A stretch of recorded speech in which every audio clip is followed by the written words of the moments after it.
Thank you, Dr. Kumar. A very good morning to all of you. I hope I am audible. Right? How are you guys today? I want energy in this room. So how are you? Great. Good to hear that. I will start with, I guess you already had a brief introduction of our team here. So Dr. Sunita is with us, Dr. Kirtana is with us. Dr. Kirtana will take you through certain aspects of genomics workflow, siRNA, shRNA, CRISPR technology, and I will be majorly focusing on protein workflow. How many of you know about Western blotting? Raise your hands. You have all. Are you doing it in your lab, or are you planning to do it? How is it? You are already doing it. Okay, great. So I am Sumir Raina. I am marketing manager with Merck Life Sciences. I am with Merck for around now 10 years. Before this, I did my PhD, like most of you are currently doing your PhD, right? I did my PhD from Tata Memorial Center, ACTEC. How many of you know about Tata Memorial Center, which is in Mumbai, right? So my work was on lentiviral vector-mediated gene delivery. So we have an in-house HIV-2 based lentiviral vector system, and that is what we use to, we use as a gene delivery mechanism to target certain specific cell types. So after that, I joined Merck, and today I'm here with you all. So as Dr. Kumar said, how many of you know Merck? And I saw a few of the hands, were up, which is a good sign for us, frankly speaking. But now my next question is, how many of you know how old is Merck? Any guesses? Maybe we'll have gift for one of you who is closer to the date when Merck started its services. You cannot. Random guess. Yes, please. You will get a chocolate. Now I guess that will help you to guess rightly. Yes. 60. I hear 60 years. Wow. 60. Who is that? Can you raise your hand? Who said 60? 60. Yeah. Anyone else? 100. Who is 100 here? Guys, if you don't raise your hand, I don't know whom I will give the chocolate to. 100? 70? 17th century. Okay. That is very, very old. But who said 17th century? You. So, but actually he is right. So Merck started its operations, in 1668. So then he gets the prize. He gets the prize, yes. But you will also be very surprised to know, and I was very surprised to know when I got to know that it was around the same time Taj Mahal was being built. It's around the same time, 1632, and it took I guess 12-14 years to make. But this is around the time when a guy named Jacob Merck, he started this pharmacy in Darmstadt, and that is where the journey of Merck started. And then this is how after 350 years into life science industry, we are currently here. So as I said, 1668 it started, and then during the World War, both the subsidiaries, the US subsidiary and the German subsidiary, they got split. You will also hear there is one company called as Merck, that is a pharma company that is based out of US, but we are here, Merck, originally from Darmstadt, Germany. And then you will see, during the course of the timeline, we acquired Millipore. How many of you have heard about the company Millipore? You use water, Millicube water. That Millicube water is from company Millipore. Okay, that was acquired by Merck in around 2010. And how many of you have also heard about Sigma Aldrich? Most of you, right? All your lab chemicals come from Sigma Aldrich, and this company was also acquired by Merck. So now Merck comprises of Sigma Aldrich, we have Millipore, and then we have a lot of other companies with us. Just to give you a perspective, we are into three different verticals. One is healthcare, so you will find a lot of prescription drugs, over-the-counter drugs, allergy products, and biosimilars which Merck offers. This is a separate division, but this is within the ambit of Merck. When I say we, the team here, we are from the life science division, and we do provide innovative, tools and laboratory supplies for life science researchers like you, where we are into, most of the workflow. So mainly you will be either working, the core work you do in the in your lab will probably be either a cell culture lab, or a proteomics lab, or a protein lab, or a genomics lab, right? So in all these three areas, we do supply more than 3 lakh products. So essentially, when you hear this, number 3 lakh, it essentially means every product which you will be requiring in your lab will be supplied through us. So you do not need to, look at, different options which are available. Once you come to sigmaordish.com, most of your products, most of your needs, most of your answers to the questions you might have for your project, you will find answers to all of these here at sigmaordish.com. We have another vertical also, which is performance material. So when you look at your phones, you will see this liquid crystals, or you at home you have these OLED screens, LCDs. All those liquid crystals come from Merck.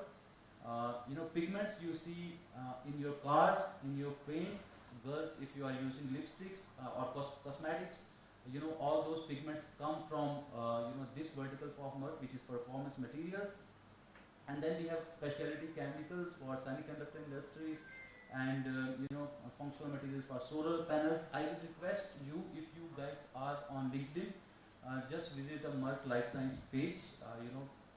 Send a request, you will be added, and there you will get to know what Merck does day in and day out, what are the new acquisitions which are happening. Maybe something comes up which is related to the work you are currently doing, that would really help you to be updated about the current innovations which are currently Merck is into. So that was a brief about how Merck looks like. So now, as I said, we will also be running this workshop on few of the products for Western blotting, and that is the reason I asked you, how many of you have heard about Western blotting, or you are currently doing.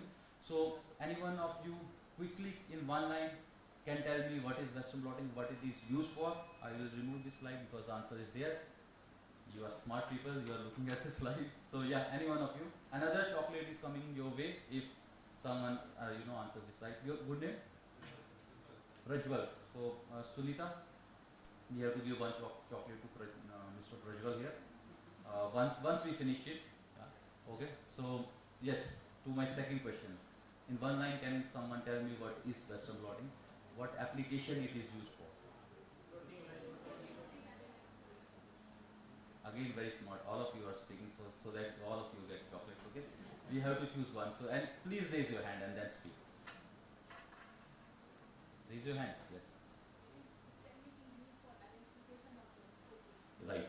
Yeah. So she's absolutely right, and I guess most of you already know this, and all of you are right that this technique is used to detect specific proteins from a complex mixture.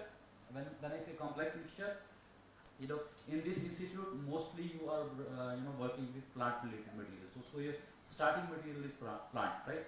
If you want to see whether a protein X is getting expressed in your plant or not, the basic technique, the most, I would say, easiest technique to do that is a Western blotting, where you prepare the sample from your plant, and when I say plant, it can be from plant leaves, from seeds, from stems, from bark, depending upon what part of the plant you are interested in, or your thesis or your project question revolves around that particular plant part. So what you will do is, first you will isolate your protein, and then you load it to something called as an SDS page gel, right? Now what happens here is, this is, we'll come to, in more detail what is SDS page gel and how does it look like. But essentially what it does, when you load your sample, and if you remember, I said it's a complex mixture of proteins. It's not your protein which you are interested in. There will be thousands of other proteins also inside the sample. You are interested in only one. So first thing you do is you load your samples here, and based on the molecular weight of the proteins will migrate. And if you see, these bands are related to that specific proteins. Smaller proteins will run very fast, and you see all the proteins which are here down on the on the gel, they are your smaller molecular weight proteins. Larger molecular weight proteins will settle around on the top of your gel. So this is first step, where basis on the molecular weight of your of the proteins in the sample, they get migrated on the gel. Then the next step is, because now you also want to see whether your protein of interest is within this mixture of proteins, right? That is the question you are trying to answer here. So for that, the next step is you transfer all the protein from the gel to a solid support, which is in most of cases a membrane. It can be a PVDF membrane, it can be a nitrocellulose membrane, right? Why? Because you need now a solid support, so that your primary and secondary antibody incubation or interaction can happen, and then you can detect your protein, because your secondary antibody will have a fluorophore or a chromophore. It's an enzyme. You put a substrate and you get a signal like this. Once you see the signal, essentially it means that your protein which you are interested in is within this sample and is getting detected. So in very basic terms, I am telling you, this is how stepwise you do this experiment. And at the end of the experiment, when you see these kind of bands, essentially you can show this data to your boss, to your PI, that the protein which we were looking at is present within the samples. So as I said, this is still considered, universally considered the best technique for protein identification in a very I would say short time and in a very easy to do workflow. Okay, any questions till here? Most few of you have already done Western blotting. So I guess you do similar thing. You run an assay stage and then you transfer it to a membrane, and then you put antigen antibody, and then you put a chromophore and an HRP substrate or an ECL, and then the protein you can very easily see. Now why we are here today is most of the researchers, and believe me, when I was doing my PhD also, I used to spend a lot of time figuring out why my protein is not getting expressed, because those of you who have done Western blotting will know that you have to repeat this experiment a lot of time. You have to standardize this experiment a lot of time, and the standardization is can be on each of the different steps of the workflow. It can be at the very first step, which is your sample preparation. It can be on antibody concentration, protein concentration, the type of gel you are using, the type of membrane you are using, n number of things, right? And this is what at Merck our R&D team did. We wanted to understand what are the challenges our researchers are facing when they are doing this Western blotting experiment, and this is the workflow. I told you, you prepare your sample, you do gel electrophoresis, you transfer, then there are steps like blocking, you have antibody incubations and detection. This is the final step. After that, you know that your protein is getting expressed or not. Anything goes wrong in any of these steps, you will not get the desired results. And that is what we try to figure out. We sent a small form to our customers, and the question was very simple.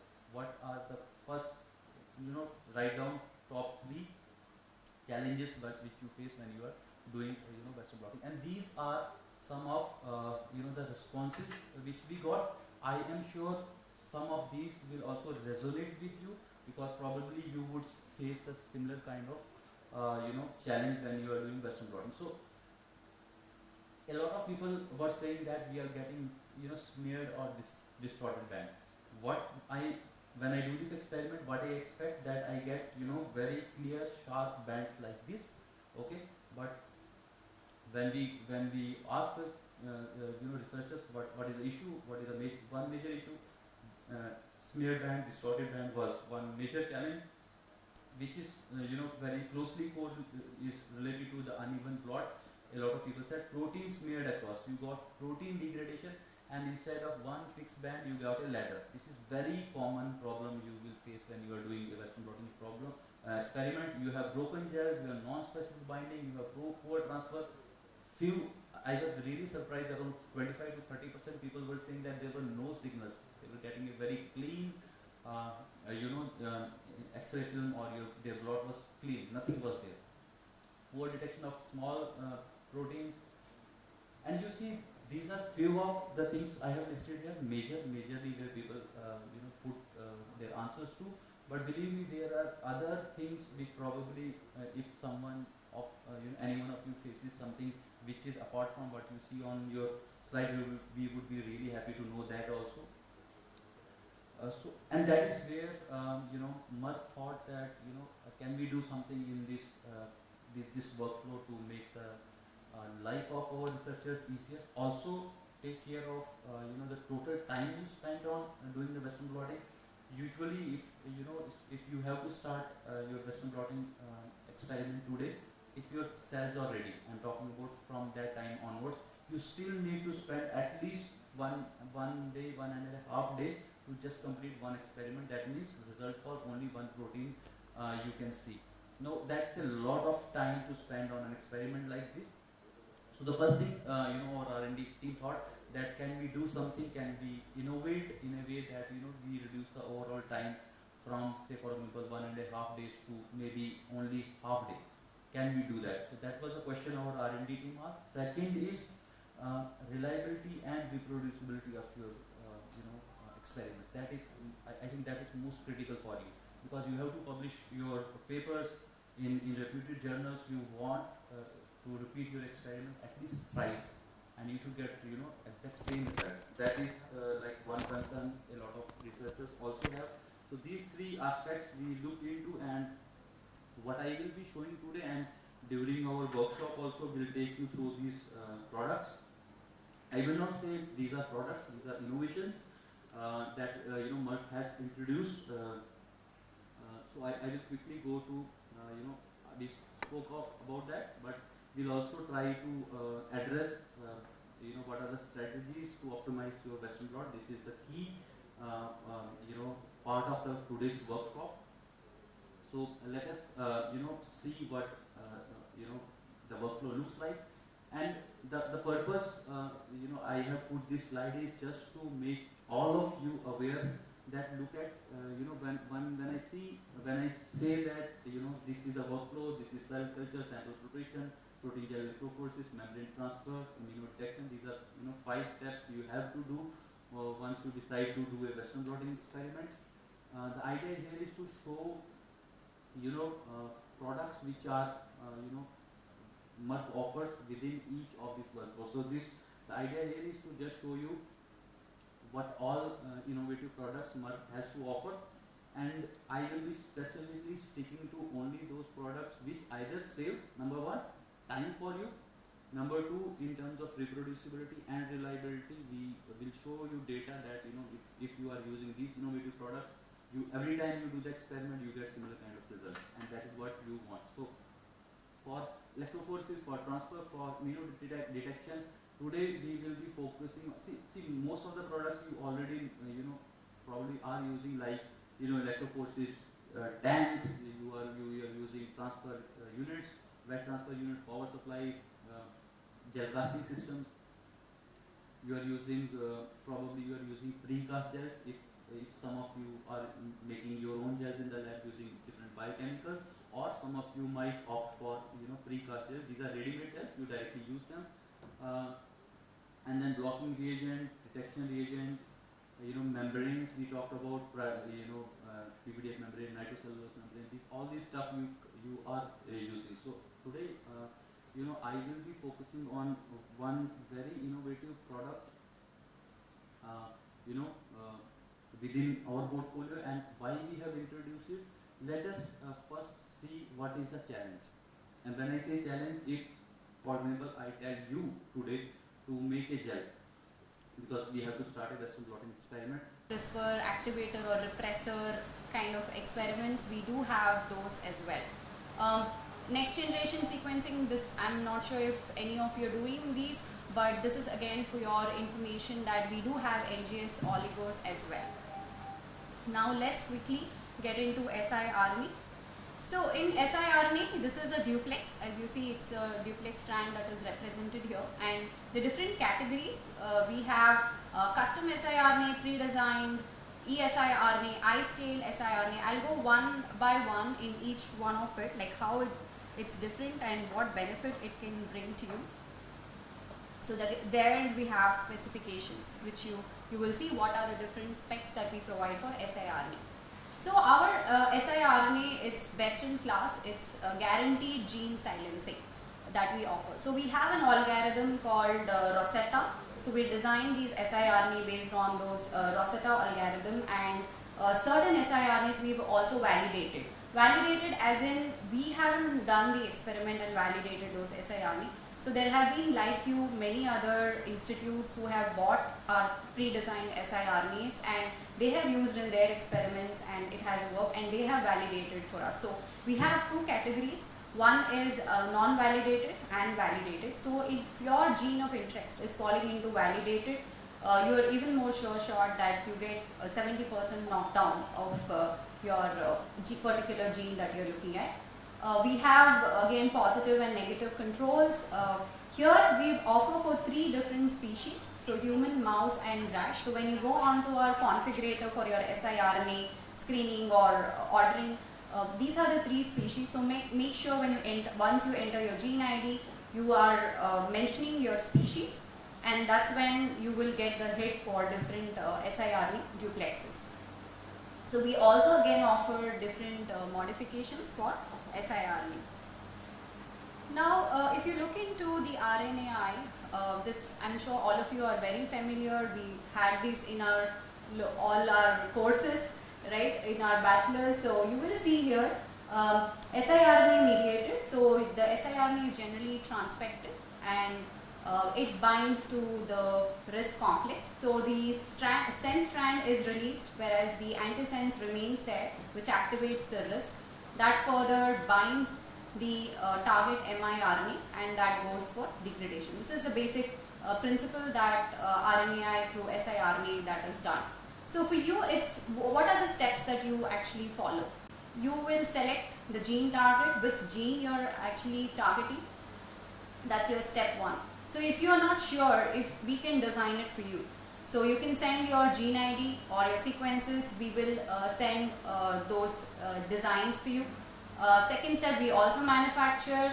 We have certain transfection reagent, and if you need support on transfection protocol for these siRNA, we also have those, and detection, which could be your qPCR or any other methods by which you want to do your detection. So analysis and results. So these are the different steps that you do in your gene knockdown. And you will see that we also have iScale or in vivo siRNA oligos. What I mean by iScale is large quantities of siRNA. So there could, maybe you have done your basic research in your cell lines or any other in vitro models, then you're now moving into preclinical model, right? So in those kind of scenarios, you will need large quantities of any oligos, but here I'm just mentioning siRNA. And we have in vivo. So if you want to inject into the mice, we have in vivo model, in vivo siRNA. We do endotoxin free siRNAs as well. So apologies for the slide misformat here. So you will see we have negative controls.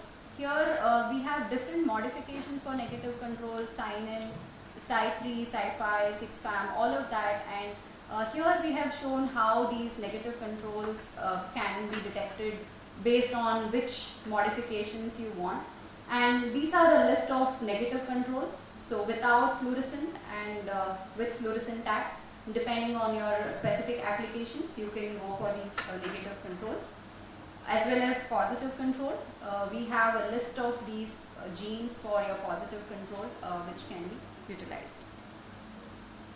Now I want to bring you to the concept of eSiRNA, which is trending now and it's very effective. So just quickly taking you through the difference of what these siRNAs are.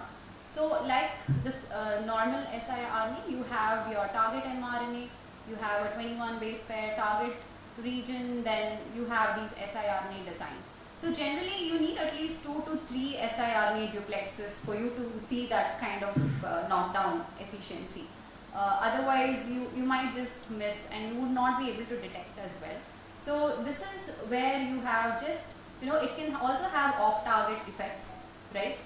Because you're just designing these duplexes and you are using in a high concentration, that is 20 nanomole. So it can have a lot of, when it has an off-target, there's a high risk. Whereas in siRNA, what is the concept here is there is a target region that is 300 to 600 base pair, which is synthesized from your target, main target, and then it is enzymatically chopped, and then you get these so many pools of siRNA. So it's a very specific siRNA that you do, and there is very low risk. The off-target effects is also reduced. So this is what we have.